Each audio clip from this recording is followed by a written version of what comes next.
Eh bien, bonjour à toutes et bonjour à tous. On se retrouve aujourd'hui pour la septième étape de ce Giro d'Italia, étape qui nous mènera de Mileto et qui nous amènera jusqu'à Camigliatello Silano. Donc, on se retrouve aujourd'hui pour ce qu'on espère être la première grande bagarre entre les favoris, et alors qu'on va regarder l'échappée qui se forme avec l'attaque d'un Movistar, c'est David Défilé là qui est à l'avant. Et on voit tout de suite dans sa roue un Delco KTM Provence, eux qui ont le maillot rose. On va aller voir après. D'abord, on va tenter de regarder la formation de cette échappée. On a pour l'instant 6 coureurs en tête et on nous annonce qu'il y a des contres. Derrière, on voit des coureurs de la Lotto Soudal qui sont partis en contre. Ah, ils se sont fait rejoindre par un autre groupe, les 9 hommes de tête. On en a 10 maintenant. Et alors qu'on a le maillot bleu Dani Navarro qui est plutôt bien placé au général, donc ça m'étonnerait que ça laisse partir cette échappée. Il est cinquième à 3 minutes 03 Dani Navarro, donc il va falloir faire attention. Mais j'ai l'impression que pour l'instant on a laissé une petite minute d'avance sur ce départ extrêmement rapide du fait que ça soit un faux plat descendant, hein. Les coureurs qui sont dans cette échappée n'ont pas forcément dépensé énormément d'énergie. On va regarder à l'avant du peloton. Non, on se relève. On se relève à l'avant du peloton. Ouais, c'est la Bahrain McLaren en vrai qui est en tête. Donc l'échappée est formée, échappée de 10 avec une. Ouais, j'ai l'impression qu'il n'y a qu'une seule équipe qui est représentée deux fois, c'est la Movistar. Donc on va faire l'énumération de cette échappée. On a donc Serge Powells pour la formation CCC. Ensuite on a Léo Vincent pour la Groupama FDJ. Dani Navarro donc le mieux placé au général, cinquième à 3,03 et maillot bleu de meilleur grimpeur de ce Giro d'Italia. Il a raison de sortir parce qu'aujourd'hui il y aura des points à distribuer. Euh, donc pour la formation Israël Startup Nation. Pour la formation Movistar, on a deux. On a Davide Villela et Dario Cataldo, les deux Italiens, les deux grimpeurs italiens de la formation Movistar. Derrière, on a Van Hoek qu'on avait déjà vu hier, qui est encore là. Anthony Perez pour la formation Cofidis. Michael Gogel qu'on a vu un bon nombre de fois à l'avant. Ça doit être au moins la 3 ou 4e fois qu'on le voit à l'avant, Michael Gogel. Donc qui est là pour la formation NTT. Jonathan Restrepo pour la Androni Giocattoli, Sidermec. Et pour la Delco KTM Provence, c'est Julien Elfares. Donc, justement, Julien Elfares qui a dans ses rangs le maillot rose de l'épreuve d'Elio Fernandez, qu'il a pris hier d'Elio Fernandez à la faveur de l'échappée qui est allé au bout et de la victoire de Kevin Rivera, le costaricien de l'équipe Androni, qu'on retrouve à l'avant grâce à Jonathan Restrepo. Et donc la Delco KTM Provence qui a décidé de ne pas vouloir contrôler la course, hein. C'est compréhensible, ils n'ont pas l'équipe pour. Donc ils ont mis un homme à l'avant, malgré le fait qu'ils aient le maillot rose. Et puis bon, Delio Fernandez, il a quand même 2 minutes, presque 3 minutes d'avance sur les autres favoris. Mais j'ai quand même un doute quant à sa capacité à passer le dernier col. Dernier col qui est le Valdico di Monte Seguro, qui fait 19 km à 7% de moyenne avec un maximum autour de 11%. Le Valdico Monte Seguro. On aura donc lui qui est classé en première catégorie, donc il y aura 32 points à prendre en haut. On aura aussi donc une côte de quatrième catégorie qui est la Catanzaro. Catanzaro qui est c'est une côte à 2,2 km avec une moyenne quasiment à 9%. C'est une vraie côte, un vrai mur. Et on aura après un col plus sérieux, un col de deuxième catégorie, le Monte Treyare. Monte Treyare qui fait 12 km à 6,5% de moyenne et dont le pied est le plus dur, hein, comme on peut le voir sur le graphique ici. Et on aura ensuite la montée où on aura un sprint intermédiaire ensuite à Marzi, donc la montée de Marzi. La montée de Marzi qui fait 3,5 km à 9%. Et elle aussi, c'est un mur, ça fait penser un peu au mur de Huy. Et on aura un autre sprint intermédiaire où il y aura 8 points et 3 secondes de bonification à Catanzaro Lido et donc à Marzi, comme on vient de le dire. Donc on aura 3, 35 et 14, on aura euh, 5 54 points. Non, 35 et 14, 49 points, bien sûr, à prendre en haut du classement des meilleurs grimpeurs. Donc, Dani Navarro peut clairement perdre son maillot aujourd'hui. Et vu qu'il a 33 points, il suffirait qu'il prenne un point. Et je pense que ça serait suffisant pour lui parce qu'il n'y a personne qui est dangereux pour lui dans ce classement à l'avant. Le plus dangereux étant Carlos Verona. Il est dans le peloton. Et Delio Fernandez qui est dans le peloton aussi. Ensuite, il y a de l'écart. Et le plus dangereux dans l'échappée, c'est Julien Alfares, sixième avec 9 points.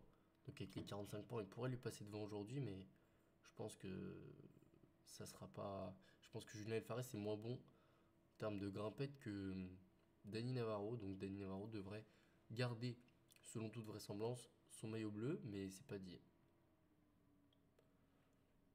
En tout cas, à l'avant, les Mitchelton roulent. Il y a déjà 5 minutes 30 d'avance pour les échapper. Eux qui ont fait une quarantaine de kilomètres depuis le début de l'étape. Et ils vont arriver dans le premier faux plat montant de l'étape qui amènera ensuite au sprint intermédiaire placé à Lido. Et donc à l'avant du peloton, on voit donc les Mitchelton, les Astana, les Ineos aussi qui sont placés et qui vont espérer pouvoir revenir sur l'échappée. En tout cas, on en a fini. Aujourd'hui marque la fin du triptyque sicilien.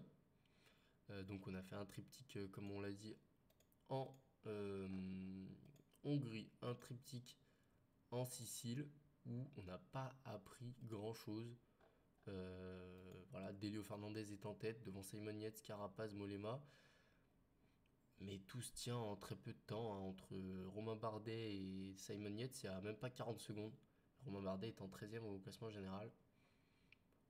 On peut, on peut s'attendre aujourd'hui à une grande bagarre parce que Richard Carapaz a besoin de reprendre du temps avant les prochaines échappées, enfin avant les prochaines étapes et surtout les contre-la-montre qui vont être, qui vont être déterminants pour lui où il va perdre du temps sur Simon Yates et Bauke Mollema, ses plus grands rivaux. Il va perdre du temps comme il a perdu sur le premier contre-la-montre. Même si le premier contre-la-montre c'était un prologue, il était un peu accidenté, donc il a quand même réussi à limiter les dégâts. Mais lors de la 14e étape, ça sera pas du tout pareil. On voit 33 km assez plat, un faux plat sur la fin, mais rien de suffisant pour aider Richard Carapaz dans sa quête du maillot rose. Il va falloir qu'il aille le chercher lui-même. 6 minutes d'avance pour les échappés qui sont maintenant à 8 km du premier sprint intermédiaire de la journée. Est-ce qu'on va le disputer comme tous les jours? Parce que tous les jours on dispute quasiment dans cette échappée le sprint. Et on voit quand même qu'on a des habitués de l'échappée parce que tout le monde presque a des points au classement du maillot de cyclamen. Donc hormis Cataldo, euh, Pérez et un troisième, c'est Serge Powell. Personne, enfin tout le monde a des points. Donc 7 coureurs qui ont des points. On a toujours 8 coureurs qui collaborent en tête, d'échapper. Et dans cette légère descente,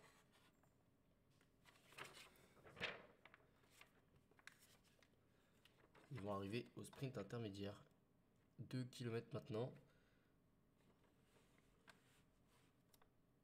Donc dans cette échappée, on arrive au sprint. Est-ce qu'on le joue? Non, j'ai pas l'impression que Dani Navarro va passer en tête. Tranquillement, voilà, les cinq places qui donnent des points au maillot de Cyclamen ont été prises. Ils sont 10 à l'avant. Donc il y a rien à jouer dans le peloton. Donc oui, hier, on a vu quand même Restrepo, enfin en termes des échappées. Hier, on a vu Restrepo à l'avant. Dani Navarro était à l'avant sur l'étape de l'Etna il y a 2 jours. Ensuite, on avait Julien Alfares à l'avant hier aussi. Anthony Perez, on l'a pas vu. Davide Villela, on l'a vu sur les premières étapes, il me semble.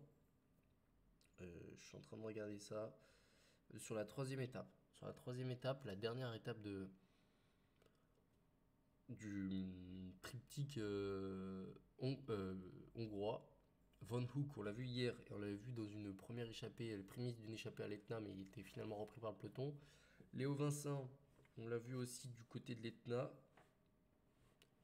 Michael Gogel, on l'a vu beaucoup, hein, on l'a vu sur l'échappée de la quatrième étape menant à la victoire de Koen Bouman et on l'a vu hier aussi sur l'étape où Kevin Rivera est allé gagner, Dani Navarro, Serge Pauwels, on l'a pas vu, Anthony Perez, on l'a pas vu, et Dario Cataldo, on l'a pas vu non plus, il me semble. Donc voilà pour les principaux échappés qui restent souvent les mêmes. Alors qu'à l'avant du peloton, c'est mis en route, 5 minutes 20.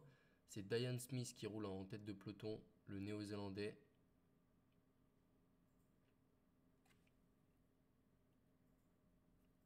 Ou l'australien. Diane Smith pour la formation Mitchelton Scott avec l'AIF qui se met en tête peut-être pour Danny Martinez qui a peut-être des bonnes jambes aujourd'hui.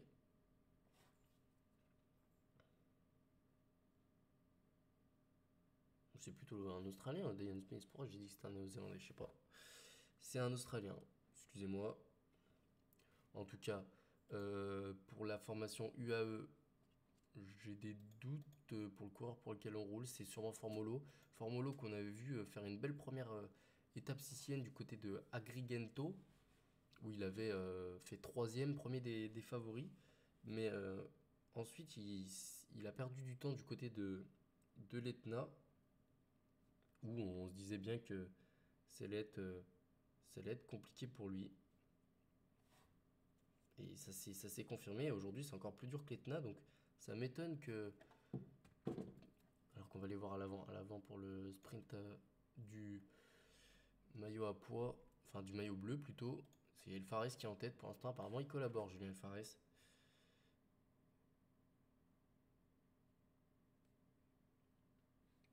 Alors que là, on passe carrément à travers des buildings. Choix de PCM. En tout cas, Van Hoek qui va en premier au kilomètre. Gogol prend la roue. El Fares et Dani Navarro s'est fait surprendre. Van Hoek devant Gogol. Ils ont pas de points, hein. Si Van Hoek a un point, mais c'est tout. Et Gogol qui va passer en tête, il va prendre les 3 points. 2 points pour Van Hoek. Et derrière, c'est Serge Pauwels ou Restrepo qui a pris un point. On va aller voir ça tout de suite. Cette côte de Catanzaro. Donc c'est Gogol devant Van Hoek et voilà, c'est Serge Pauwels qui a pris les points. Et alors que là, on a 5 hommes qui sont en tête. Et derrière, le Dario Cataldo qui tente de faire l'effort pour revenir. Et devant, on les laisse pas revenir aussi facilement. Mais là, dans la descente, ça devrait se regrouper. Et alors dès la fin de cette descente, ils vont attaquer déjà le deuxième col répertorié. Le Monte Traiare, comme on vous l'a dit tout à l'heure. Classé en deuxième catégorie. Il y aura 14 points à prendre en haut. Et voilà, l'échappée s'est reformée suite à cette descente. Voilà, 12 km, 6,5% de moyenne. Ça y est, le pied c'est le plus dur. Donc si on veut faire des différences dans l'échappée, c'est là qu'on va devoir les faire. Et en tout cas... Et non, Diane Smith est néo-zélandais, donc j'avais bien raison.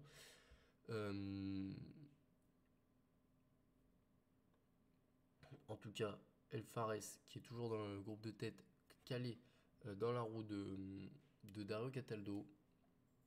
5 minutes 20 toujours d'avance. Les Orica Greenedge qui font le travail pour éviter que ça prenne trop de champ. Il y en aura peut-être enfin aujourd'hui des favoris qui se joueront la victoire. Alors qu'on voit la Ineos là avec Filippo Ganna qui s'est placé en tête. Et on sent tout de suite dans l'échappée qu'il y a une accélération. On a vu beaucoup de monde se mettre en danseuse, essayer de remonter, essayer même de garder sa place tout court. Donc il faudra faire attention et on nous annonce qu'il y a déjà des lâchés. Voilà, on voit des Androni, on voit des Bardiani, des Delco. Ça fait un coéquipier en moins pour le maillot rose, mais on s'y attendait. 140 coureurs dans le peloton, plus 10 à l'avant, ça fait 150. Donc il y a à peu près 26-25 coureurs lâchés. Alors qu'on a eu un abandon, c'était Nance Peters. J'ai pas vu, on l'a pas signalé. Nance Peters, donc on a plus que 175 plus coureurs dans le peloton, donc c'est ça. Ça, on va maintenant. L'accélération de Filippo Ganna a fait mal, hein. Elle fait mal à tout le monde et surtout aux coureurs qui sont les moins forts en tête. Alors que là, on voit Georges Arcas qu'on avait vu dans la première échappée du côté de Hongrie. Et on voit voilà, les Cofidis qui sont en retrait, Philipsen. Et donc le peloton s'amenuise petit à petit et l'échappée accélère. On est revenu à 1 minute 45 de l'échappée uniquement. Quelle montée du monté très arrêt là nous fait le peloton. Il faudrait pas que tous les coéquipiers se crament parce qu'après on a quand même, 90 km à faire en haut de quasiment une fois arrivé en haut de ce montée très arrêt. Il n'y a pas vraiment de réelle descente. Hormis avant la montée de Marcy, comme on l'a dit tout à l'heure, il n'y aura pas de réelle descente. Et donc il faudra garder des forces pour essayer de revenir sur cette échappée. Échappée qui a perdu presque 3 minutes, 4 minutes même, dans ce montée très arrêt. Mais en tout cas, ils sont toujours en tête, ils ont toujours 2 minutes d'avance et ils ont pu économiser des forces alors qu'on voit qu'à l'avant, certains Ineos montrent des signes de lassitude et devant c'est Dani Navarro. Non, c'est Gogol qui est sorti. Gogol qui est sorti avec Restrepo dans la roue. Navarro, assez étonnant, n'y va pas. On voit Gogol à l'avant, Restrepo qui fait l'effort, Vincent. Et Dani Navarro qui prend pas de points, c'est assez étonnant. Et Michael Gogol qui va encore une fois passer en tête devant Restrepo, Léo Vincent, Serge Powell, Anthony Perez. Est-ce que Dani Navarro est passé avant Dario Cataldo? On va aller voir ça tout de suite. Et oui, Dani Navarro a pris un point. A pris uniquement un point. Et donc, bon, là, l'échappée va se reformer tranquillement dans cette portion un peu plus plane. En tout cas, la question qu'on se pose aujourd'hui, c'est est-ce que Delio Fernandez va être capable de... tout simplement de garder sa tunique, son maillot de leader. J'ai l'impression qu'il a plus de coéquipiers autour de lui, hein. Dans le peloton, on n'a plus personne. On a un homme à l'avant. C'était peut-être bien joué de la part de la Nippo Delco d'avoir mis quelqu'un à l'avant. Histoire que si jamais Delio Fernandez se retrouve dans cette situation ou même se retrouve un peu en difficulté, il puisse dire à Julien Alvarez de l'attendre. Alors qu'on a 80, un peu moins de coureurs dans le peloton, 75 pour être exact. Et derrière, on tente de rentrer pour certains coureurs. Mais on a beaucoup, beaucoup de lâchés. 90 hommes lâchés. Et donc, 3 minutes 30 d'avance. L'échappée a repris un peu de champ. À 78 km de l'arrivée. Il va arriver dans deux côtes coup sur coup là. Juste avant la descente avant Marty. Avant ça, il y aura quelques kilomètres de faux plat descendant. Mais il va arriver dans deux côtes qui auraient pu aussi être signalées comme des côtes répertoriées. Bon, comme on l'a dit l'autre fois pour le... Il me semble que c'était sur l'étape de l'Etna où bon, il y avait certaines côtes qui auraient pu être répertoriées qui ne l'étaient pas. Et c'était assez étonnant. Alors qu'on nous annonce... Ouais, non, c'est la Astana qui roule un peu fort et qui prend quelques mètres d'avance sur le peloton. En tout cas, j'ai l'impression que dans le peloton, on n'a pas abdiqué pour rentrer sur les échappées. Pour l'instant, on les maintient autour de 3 minutes. Alors que c'est des coéquipiers qui roulent dans le peloton. Dans l'échappée, on a les mêmes hommes qui vont se faire la guerre dans la montée finale. Donc ça va être assez... c'est pour l'instant à l'avantage du peloton, mais c'était pareil du côté de l'Etna. Et finalement, le peloton s'était complètement arrêté. Donc on verra quel scénario il nous offre aujourd'hui. Et comme on le décrit souvent, c'est le jeu du chat et la souris. Et souvent, c'est le chat qui décide si la souris va jusqu'à la ligne d'arrivée ou non. Et aujourd'hui, il a pas l'air décidé à laisser les échappés aller jusqu'au bout. En tout cas, euh, Valico di Monteseguro, mon- l'arrivée sera pas jugée, elle sera jugée après une légère descente d'environ 7 km, il me semble. C'est ça, 7 km. Où voilà, on aura une légère descente. Donc, une fois arrivé en haut, il faudra avoir gardé suffisamment de lucidité pour pas tomber dans la descente, pour faire une belle descente et ensuite aller remporter l'étape. On verra déjà si un homme seul ou un groupe passe en tête de ce Valico di Monteseguro. En tout cas, pour l'instant, toujours le peloton autour des 3 minutes 30. Alors qu'après cette étape, on aura l'étape de Brindisi. L'étape de Brindisi qui est une étape plane, hein. Voilà, les sprinteurs vont enfin pouvoir retrouver leur terrain de prédilection. 195 km, tout plat. Ça va être, euh, ça va être tout bon pour les sprinteurs. Il n'y aura aucun obstacle. Au début, on aura une légère montée de quelques kilomètres, mais vraiment rien du tout. On aura une longue descente. L'échappée se formera sûrement là-dedans. Ensuite, on aura l'arrivée à Vieste, qui est étape pour, euh, une bonne étape pour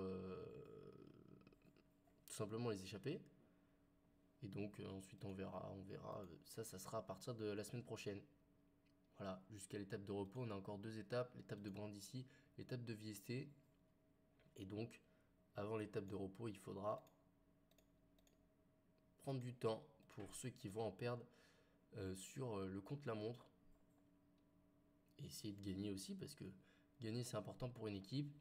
Et pour l'instant, seule la Jumbo Visma, la CCC, la Bora et la Movistar ainsi que la Androni l'a fait. Aucune grosse équipe sur ce Giro d'Italia à part la Bora. Pas de Astana, pas de Ineos, ni UAE. Donc c'est assez étonnant. Mais ça s'explique par le fait que les échappés soient allés au bout et on voit pas mal d'équipes qui ont déjà réussi leur Giro. Je pense à la CCC, je pense à la Jumbo Visma, je pense aussi à la Delco, Nippo forcément, qui ont porté le maillot rose, qui ont gagné des étapes. Et alors qu'on arrive là, c'est dans la côte de Marty, cette côte hein, courte, hein, 3,3 km, mais à 9% de moyenne. Le maximum il est à 12%, donc c'est exigeant. C'est exigeant. On va voir le peloton, comment il se comporte dans cette côte. Et en haut de cette côte, on aura le sprint intermédiaire de Marty, justement. Et ensuite, on ira plonger vers la montée finale où on espère qu'on aura une belle bataille du côté des favoris. Toujours la Orica, la Astana et la Trek qui roulent. Et devant, j'ai l'impression qu'on est quand même, on est quand même, on roule fort en tout cas. C'est David Evillela qui prend le relais. Dario Cataldo n'a pas mis un coup de pédale depuis le début, tout comme Julien Alfares. Ça peut être bon pour eux si l'échappée va au bout, surtout pour Dario Cataldo. Ça peut être bon pour lui. En tout cas, au sprint intermédiaire, c'est Villela, il me semble, qui est passé en tête. On va aller regarder ça tout de suite. Villela devant Van Hook et Gogol, tout simplement.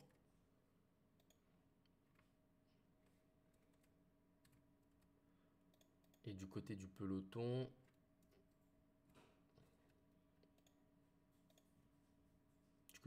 on passe assez tranquillement. Cette côte, on a laissé toujours le crédit d'environ 3 minutes 30 à ses échappées. On espère, on pense pouvoir les reprendre dans cette dernière montée, tout simplement. Et,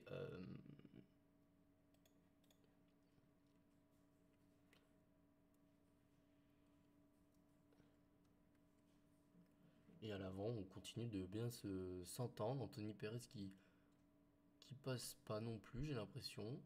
Qu'il a sauté un petit relais à Restrepo. Bon, ça se fait souvent. Non, j'ai l'impression que On a 4 coureurs maintenant qui roulent plus, c'est El Fares, Restrepo, Perez, Cataldo. On a plus que, on a moins de coureurs dans le peloton, on voit 66 maintenant. Donc ça veut dire que ça a accéléré, ou en tout cas que cette côte de Marty a fait mal. Et on a 4 minutes d'avance, il faudrait pas laisser trop de champs aux échappés, surtout à Cataldo. Euh, Cataldo qui a déjà gagné sur le Tour d'Italie et le Tour d'Espagne. Le Tour d'Espagne c'était en 2012, donc c'était un peu plus... Il y a un peu plus longtemps, mais le Tour d'Italie c'était l'an dernier. Il a gagné devant Mattia Cataneo l'an dernier, c'était à Côme, tout simplement, dans une échappée au nez, à la barbe des favoris. 3 minutes 43. Il essaye de reproduire le même schéma aujourd'hui, se glisser dans une échappée, gagner avec une légère avance. Alors que là, ça y est, on va bientôt rentrer au pied du col ultime de l'étape et où on espère toujours cette bataille entre les favoris. On voit les Bora qui roulent. Alors les Bora, par contre, j'ai du mal à comprendre. Ah si, pour Rafael Maïkar, bien sûr. Ils roulent. Les UAE, bon, eux, j'ai un peu plus de mal par rapport à David Formolo, mais enfin bon, si David Formolo est dans une bonne journée, ça peut s'entendre. En tout cas, David Deville est là, toujours en tête, et qui roule là pour Dario Cataldo. Il fait le gros du travail. Avec Dani Navarro, qu'on a eu beaucoup roulé, peut prendre 2 points aux différents classements du meilleur grimpeur. C'est assez étonnant. Il me semble qu'il a pris qu'un point. Dani Navarro, il a pris un point au col de deuxième. C'est ça, il a pris qu'un point. Donc bon, c'est c'est bizarre. En tout cas, ça y est, les hommes de tête qui ont attaqué le pied du Valico di Monte Seguro, qui culmine à 1615 mètres d'altitude, et toujours les mêmes qui roulent en tête d'échappée, David De Villela, Dani Navarro. Ce sont les deux qui font le plus gros du travail. David De Villela, ça s'entend. Dani Navarro, peut-être qu'il espère aller récupérer le maillot rose, mais maintenant il n'y a plus que 3 minutes. Ça me semble trop compliqué, lui qui a 3 minutes 05. Et derrière, c'est la Ineos qui fait le rythme en tête de peloton. Et nous, on va surveiller Delio Fernandez qui est dans les dernières places du peloton avec un coéquipier pour le protéger, c'est Gonçalves. Et devant toute la Ineos s'est mis en ordre de bataille. Je pense que Richard Carapaz a quelque chose de prévu derrière la tête. Et David De Villela devant qui est toujours à l'avant et qui met un énorme rythme. Je pense qu'il va pas tarder à s'écarter l'Italien. Il arrive là sur une partie un peu plus plane et après, une fois qu'on aura repris les premiers pourcentages, on s'arrêtera plus jusqu'en haut. 2 minutes 30, on voit Tom Skuins qui prend le relais de Ben Swift, hein, le champion de Lettonie qui prend le relais du champion de Grande-Bretagne. Delio Fernandez, il est toujours là dans les dernières positions, mais il est toujours là. Le peloton s'amenuise, hein. On a une élimination par l'arrière, petit à petit. Et Tom Skuins qui a laissé le relais à Luis Leon Sanchez. Luis Leon Sanchez qui a un vieux de la vieille, hein. On se souvient notamment, il avait gagné une étape sur le Tour de France 2012. C'était dans les Pyrénées vers chez lui c'était à Foix, il me semble, après le mur de Pégard, etc. Donc il en a gagné 4, hein. Il a gagné 2012, 2011, 2008 et 2009 sur le Tour de France notamment. Donc c'est un coureur à prendre au sérieux et on voit déjà le peloton revenir sur les talons de l'échappée.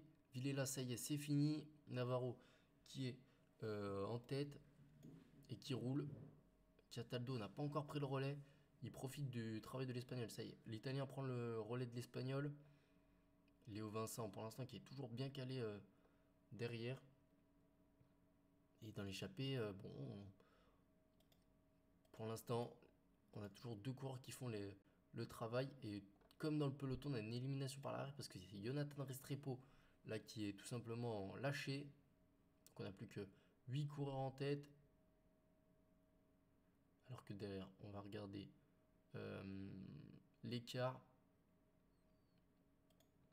avec Simon Yates. On a presque 3 minutes, hein, 2,45 d'avance. Et Cataldo, là, ça y est, il a remis un coup de vis. Van Hook, c'est fini. Gogol, El Fares, c'est fini. El Fares, il va pouvoir aider Delio Fernandez, qui est lui toujours dans le peloton. On voit à l'arrière du peloton, c'est dur pour certains. Mais à l'avant, c'est Ciccone qui roule. Skuins, on voit, il a roulé tout à l'heure, ça y est, c'est fini. Et alors qu'à l'avant, on n'a plus que 3 coureurs, j'ai l'impression. Et même on n'a plus que 2. Attaque de Dario Cataldo à l'avant, Dani Navarro dans la roue. C'est fini pour tous les autres. Serge Powell, Léo Vincent, pour tout le monde. Et tout simplement, Dario Cataldo, voilà, qui va. Dani Navarro bien calé dans la roue. 2,25, 2,27 pour les échappés dans le peloton.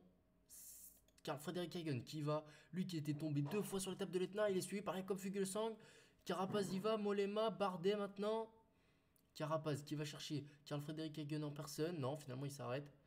Et Romain Bardet sur la droite de la route qui attaque, qui va suivre Carl Frederick Hagen qui en a remis une. 3 minutes d'avance pour les hommes de tête. Sur le peloton, Delio Fernandez qui est toujours là.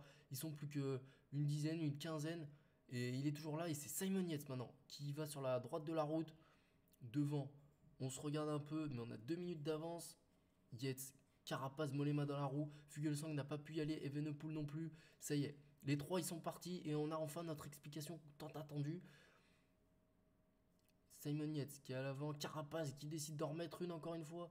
Il est de relancer l'allure. Simon Yates, ça croche tant bien que mal. Et Simon Yates est légèrement décroché. Mollema est dans la roue de l'équatorien Richard Carapaz. Viennent de reprendre les échappés. Les 2 échappés, Dani Navarro, Dario Cataldo sont repris. Mollema, ça semble dur. Carapaz aussi, Yates dans la roue. Et Fuglsang, il y a déjà un gros écart. Et Delio Fernandez qui est avec Jacob Fuglsang. C'est incroyable parce qu'il fait l'espagnol, mais malheureusement, à l'avant, il y a l'équatorien Richard Carapaz qui est en train de sortir tout seul. Simon Yates est lâché. Cataldo est 3ème. Il s'accroche dans la route Simon Yates. Mollema est à quelques encablures du duo italo-britannique. Mais Carapaz qui passe en tête, il a quasiment 2 minutes d'avance sur le groupe Fuglsang. Où Delio Fernandez est toujours là. On voit Romain Bardet, Rafal Maïka qui subissent un peu la course. Et 2 minutes 30 d'avance là, Carapaz, impressionnant. Sur cette montée de Valico di Montesecuro, on a dit qu'il fallait qu'il attaque, qu'il fallait qu'il reprenne du temps. En vue des contre-la-montre, c'est fait aujourd'hui. Il va aller remporter l'étape, hormis chute, ce qu'on lui sait de poids. Mais il va remporter l'étape. Il a mis quasiment 1 minute à tout le monde. Simon Yates derrière est compté autour de la minute.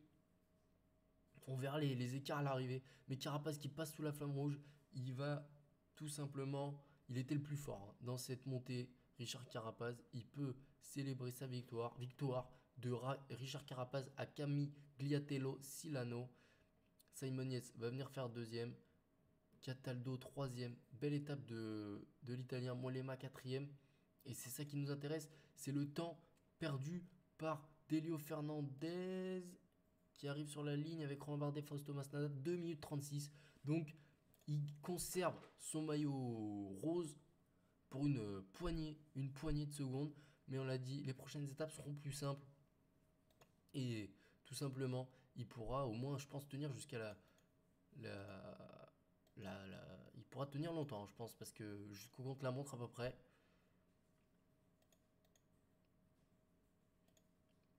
Parce que tout simplement, les étapes seront plus simples d'ici là. Et derrière, on voit voilà, les coureurs qui arrivent par grappe. Mais Carapaz qui nous a fait une démonstration dans cette montée. On a vu Carl Frederick Hagen y aller plusieurs fois. Il fait finalement 9ème de l'étape. Il finit dans le groupe Delio Fernandez. Et ça serait intéressant de voir Remco Evenepoel si lui a été dans ce groupe. Il me semble pas l'avoir vu, hein, Remco Evenepoel. Je pense qu'il a été lâché avec Peyo Bilbao. Simon Yates aussi a montré qu'il était fort, mais qu'il n'était pas au niveau de Richard Carapaz sur ce début de Giro. Et Delio Fernandez qui a quand même été la bonne surprise parce que malgré le fait qu'on se fasse la guerre du côté des favoris, Tout simplement, il a réussi à tenir et à rester dans le groupe de Jakob Fuglsang, ce qui est quand même une belle, une belle performance, perdre de 2 minutes, finir surtout septième de l'étape, c'est ça qui est assez impressionnant. Il a perdu du terrain uniquement sur Bauke Mollema, Simon Yates et Richard Carapaz. Donc le maillot rose lui a fait du bien à Delio Fernandez et il va le garder. C'est le plus important, je pense, pour lui aujourd'hui, alors qu'on attend les derniers retardataires. Il y a 1h09 de délai. Ça y est, ils sont tous arrivés. On va revoir le sprint final de Carapaz qui sprint, hein. Il faut reprendre un maximum de temps en vue du contre-la-montre. Bon, même si dans les 500 derniers mètres, il savoure légèrement, mais il a quand même tenté de sprinter. Avant de se relâcher ensuite, il faut reprendre du temps, tout simplement. Richard Carapaz, il est en mission. On revoit. Voilà, sous la flamme, avant la flamme rouge, il avait déjà commencé à sprinter. Et autour de 500 mètres de l'arrivée, il se relève légèrement pour célébrer sa victoire. Le dossard 11 de ce Giro d'Italia. C'est étonnant qu'il ait d'ailleurs pas le dossard 1. Bon, c'est comme ça. En tout cas, 1 minute 01 de reprise sur Adam Yates, 1,22 sur Bauke Mollema et 2,35 sur le groupe Jakob Fuglsang, Romain Bardet, Delio Fernandez. Impressionnant. 2,35 sur Rafael Maïka aussi. Il a vraiment fait de gros écarts. On les attendait pas aussi gros. Et il revient deuxième à 16 secondes de Delio Fernandez. Simon Yates est lui troisième à 1,13. Bauke Mollema 1,50. Dani Navarro qui est cinquième. Et lui est sorti dans l'échappée. Et du coup, ça lui a permis d'accrocher les meilleurs. Et du coup, il est toujours cinquième. C'était une bonne idée de la part de Dani Navarro. Et Richard Carapaz qui prend justement le maillot de meilleur grimpeur à Dani Navarro pour un point. Dani Navarro qui n'a pas joué les points de la montagne aujourd'hui. Il peut s'en vouloir parce qu'il perd son maillot bleu. Il ne le portera même pas par procuration parce que Richard Carapaz est deuxième au classement général. Donc Dani Navarro, il peut s'en vouloir de ne pas avoir joué les points de la montagne. Delio Fernandez toujours maillot de cyclamen.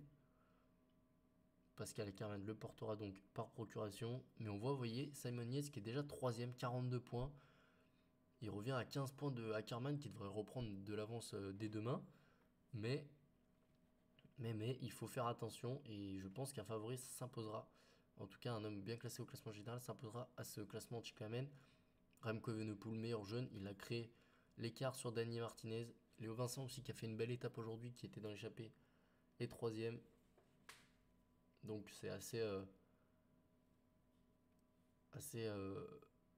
pour l'instant un bon matelas pour Remco Evenepoel.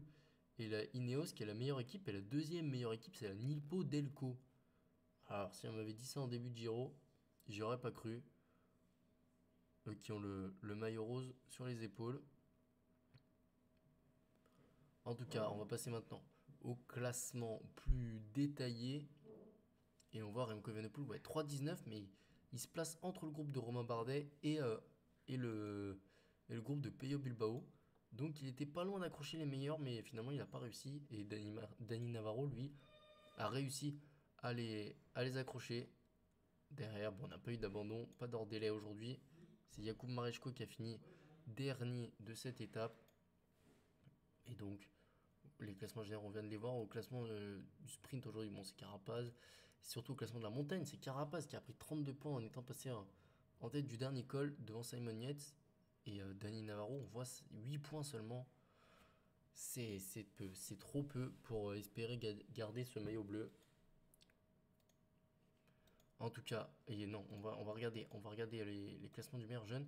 Remco Evenepoel a mis, voilà, le deuxième c'était Flores Eduardo, un jeune Colombien de la Androni, Giocattoli. Et derrière, voilà, qui a Dani Martinez, Léo Vincent, on finit à 1 minute 40. C'est assez décevant de la part de Dani Martinez, on attendait mieux de sa part. En tout cas, pour l'instant, il fait pas mieux. Et donc, au classement général, on vient de les voir. Voilà, Remco Evenepoel 1,48 devant Dani Martinez, maillot bleu. Richard Carapaz 1 point devant Dani Navarro. Le Cyclamen, Delio Fernandez 7 points devant Ackermann. et Delio dans les 16 secondes devant Richard Carapace. Demain, on se retrouvera pour l'étape de Castro, qui ira de Castro Villari à Brindisi. En tout cas, ça sera une étape de plaine, une étape pour les sprinteurs, pour Pascal Ackermann, pour récupérer son maillot de cyclamen de façon légitime. À demain.